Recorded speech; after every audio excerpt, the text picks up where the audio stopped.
जिस माँ के पिता के अंदर धर्म भरा होता है, उनके ही बच्चे साधु और भगवान के मंदिरों में मिलते हैं। मुस्कुरा रही थी माँ, वो पैर पकड़ रहा महाराज के, महाराज जा रहे हैं, इतनी माँ सामने खड़ी हो गई। मुनिराज तो विधि लिए थे, कलश होना चाहिए, मन शुद्धि, वचन शुद्धि, काया शुद्धि, आहार जल शुद्ध है। अंदर ले गए, पर मां की ध्यान था ना, खीर तो इस परमेश्वर के लिए बनाई ना। मां ने क्या किया, उस कटोरे में हिस्सा कर लिया, एक हिस्सा महाराज जी को देंगे, एक बच्चे को देंगे, बच गई तो हम भी देख लेंगे। ओहो, पर मुनिराज को क्या मालूम तुम्हारे घर में कितनी खीर है। जैसी अंजुली में रखी खीर, महाराज के हिस्से की खीर समाप्त हो गई। अब मां सोचती है, अरे मैंने तो जीवन भर खाई है, पर साधु भूखा नहीं जाएगा, अपने हिस्से वाली खीर। पर बच्चा आंगन में खड़ा खड़ा उछल रहा था, मां मां और दो, मेरे हिस्से की भी दो। और जैसे बालक ने बोला, मां और दो, मेरे हिस्से की भी दो, कटोरा लबालब भर गया। कटोरा लबालब भर गया। वे मुनिराज जो थे, महानस रिद्धि धारी मुनिराज थे। कौन सी रिद्धि? महानस रिद्धि। वो महानस रिद्धि का अर्थ होता कि जिस घर में ऐसे रिद्धिधारी मुनिराज की चर्या हो, उस घर में मित्र इतना भोजन बढ़ता है कि चक्रवर्ती का कटक भी खाया उस दिन खाली नहीं होता।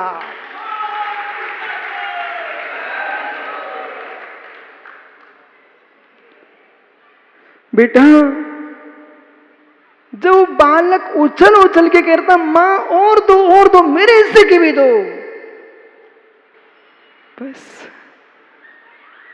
मुनि को आहार देते समय जो बच्चे के अंदर उत्साह, उमंग, आह्लाद था, उस आला से ऐसा पुण्य, ऐसा पुण्य, ऐसा पुण्य बढ़ा कि वही जीव धन्य कुमार बना तो जहां हाथ लगाए घड़े निकलते थे।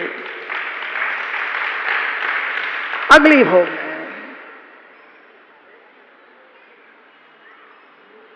इसलिए मित्र, कभी चित्त खिन्न नहीं करने का। विभार से हम भूल लेते हैं, इसके पास वैभव है, किसी को देखता नहीं है। मित्र वो देख भी लेगा, तुम संभाल नहीं पाओगे।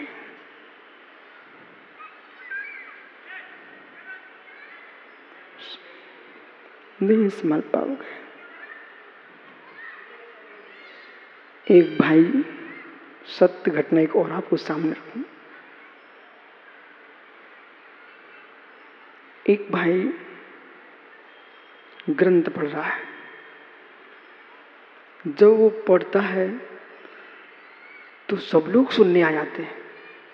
तो दूसरा भाई कहता है, यही शास्त्र मुझे दो, तुम कौन सा पढ़ते हो? लोग भैया ले जाओ।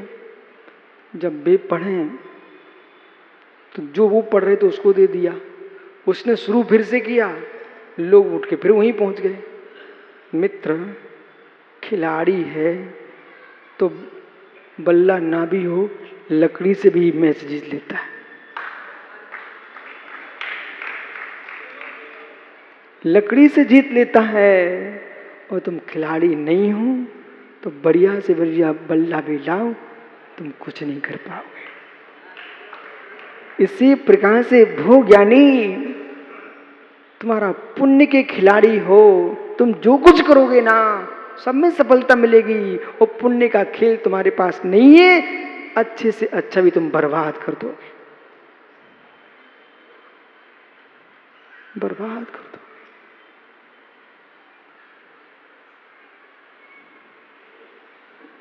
क्या हुआ पीयूष, ये क्यों हंस रहा भाई?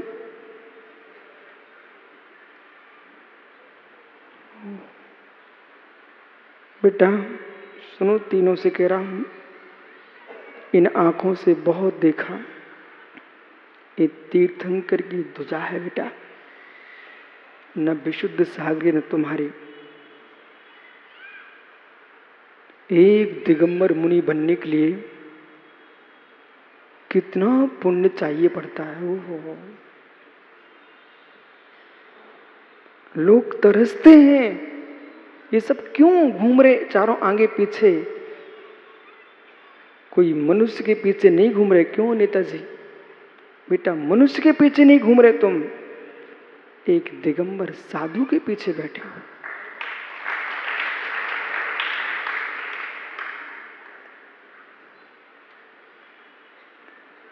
इस पिच्छी को, निर्गंत भेष को प्राप्त करके भी यदि कसाय नहीं छूटी तो बेटा पिच्छियां भी छूट जाती हैं लोगों की।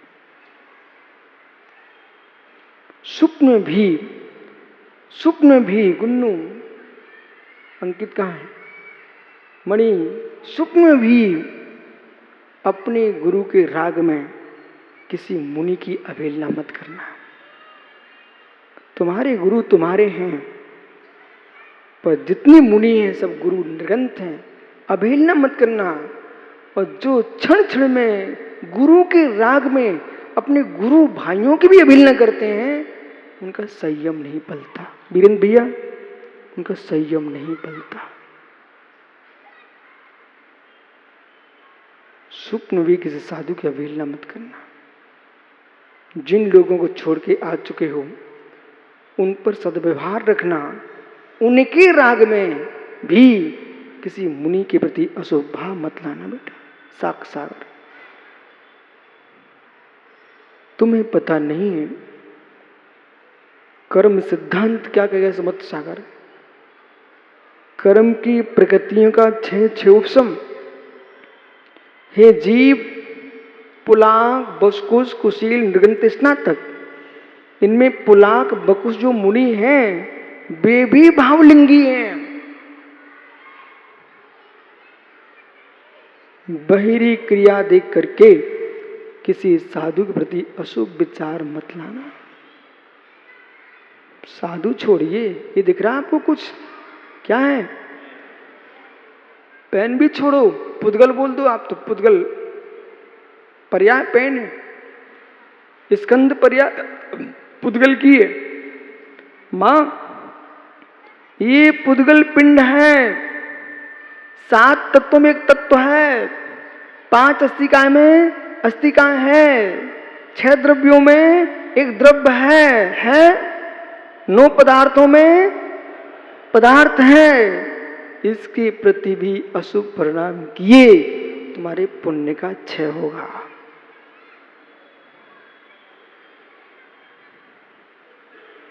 अब कहां जाओगे ज्ञानी? अनूप भैया, ठीक है महाराज जी, पेन अच्छा दिख रहा है। यदि रोड पर पड़ा सुअर का मल, रोड पर पड़ा सुअर का मल, अनूप ज्ञानी, यदि आपने उसे देख कर की नाक सिकोड़ी तब भी तुम्हारे पुण्य का क्षय होगा। क्यों होगा? इसलिए होगा, मल में दुर्गंध न आए तो मल कैसा?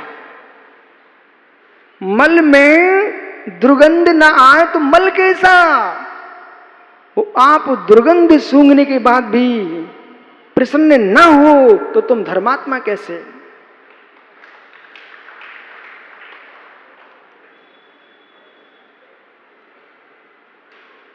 मल को देख करके भी मन मलिन न हो।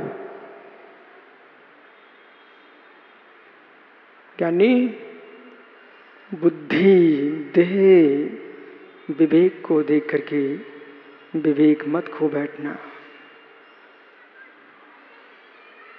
विवेक मत खो बैठना। भैया हो गया उत्तर? प्रोफेसर साहब, मित्र, उपकार हम आपका कर सकते हैं, पर उपकार आपका हो जाए ये नियत नहीं है। हम उपकार आपका करेंगे, पर आपका उपकार होगा तभी जब विधि होगी, भाग होगा। बताओ मैंने किस बच्चे से कहा मैं दीक्षा नहीं दूंगा? लालू तुमको भी मना नहीं किया, ये बोला कि मां के मना के लाओ, पर मना नहीं किया ना। अंकित तुमको भी मना नहीं किया मैं दीक्षा दे दूंगा तुमको, पर अपने माता पिता को पूछ किया। विषय पकड़ना यहां पर, बोलो किसको मना किया दीक्षा नहीं दूंगा? लेकिन बेटा ये महाव्रत रत्नात्रय रत्न वे ही रख पाएंगे जिनके भाग्य महान होंगे। बालक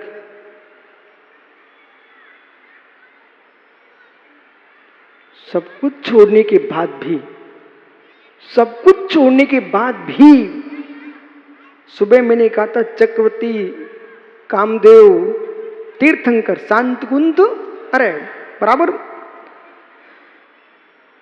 चाहे महावीर स्वामी हो, चाहे ऋषभ देव, कोई भी तीर्थंकर हो, बालक राज वैभव छोड़ करके सब कुछ छोड़ने के उपरांत भी सारे भेष छोड़ दिए, एक जिन भेष स्वीकार किया था। बेटा कितना महान भेष है जिसे भगवान ने स्वीकार किया हो, ऐसे पद को प्राप्त करने के लिए चल दिए हो। पीछे मुड़ के मत देखना, देखना आगे आगे।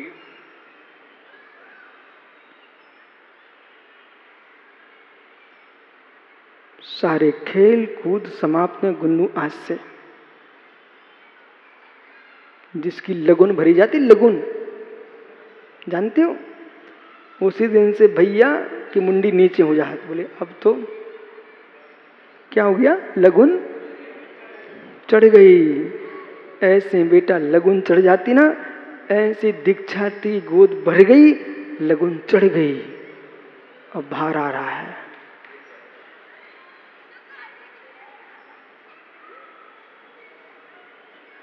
लालू नंगे होके भी नाचे तो टेंशन नहीं है, पर तुम कपड़े पहने के भी नाचोगे ना तो बेटा बदनाम हो जाओगे। आइए, लगुन चढ़ गई, प्रत्युष है क्या, प्रत्युष।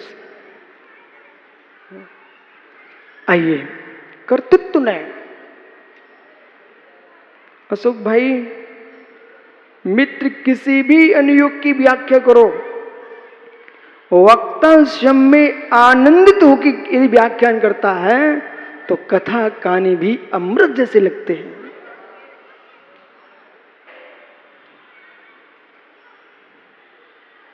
शुरू में आचार्य श्री हमसे भदौरिया जी प्रवचन कराते थे, और पता नहीं कैसा नियोग है, विधि कहो, नियोग कहो, होनहार कहो, भवितव्यता कहो, कर्म योग कहो, दैव कहो, किसी भी गांव में प्रवेश होता था। अबे याद है सबसे पहले, ये तो जब मैं छुल्लक था तब से जानता है, सबसे किसी भी गांव में जाते थे ना, वीरेंद्र पंडित जी बोले माइक लगा दो छुल्लक जी को।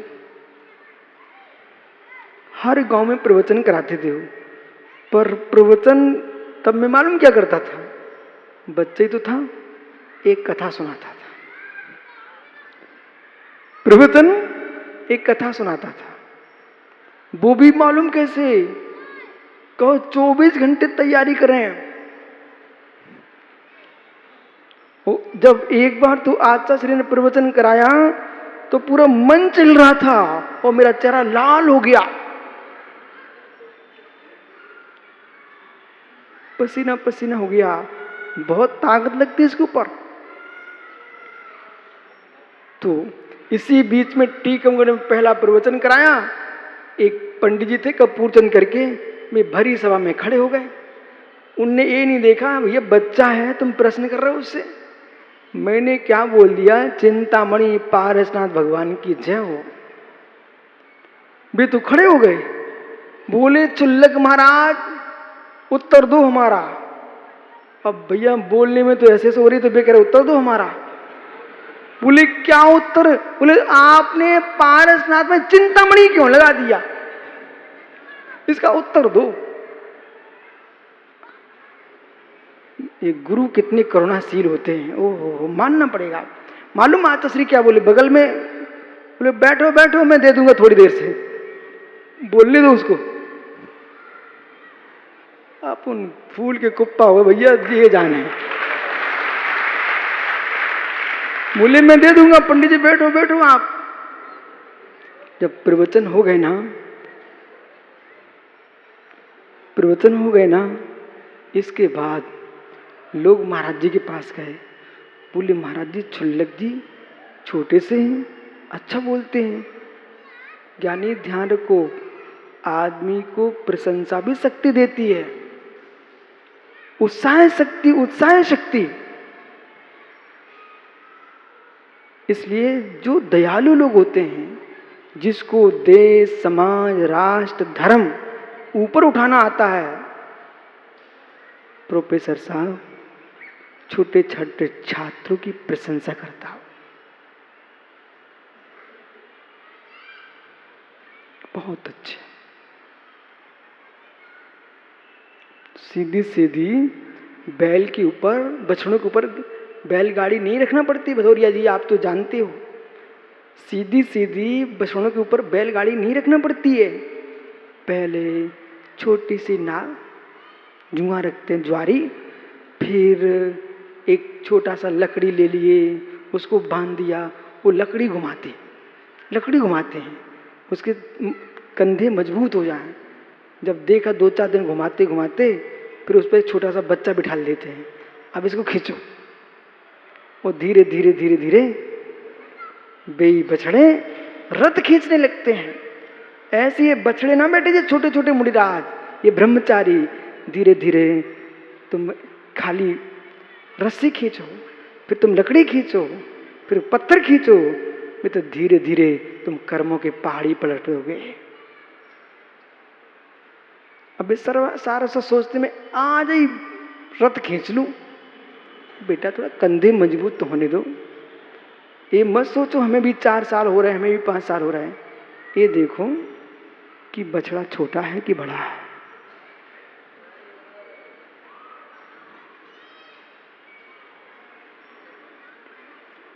ठीक है सरवार सागर, हाँ यही तो मैं आपसे समझाता रहता हूँ, सुनो समत तो सुनो सरवार भाई, कंधे मजबूत हो जाएंगे, अपने आप रथ खींचोगे आप, पर रथ खींचना पलट मत देना।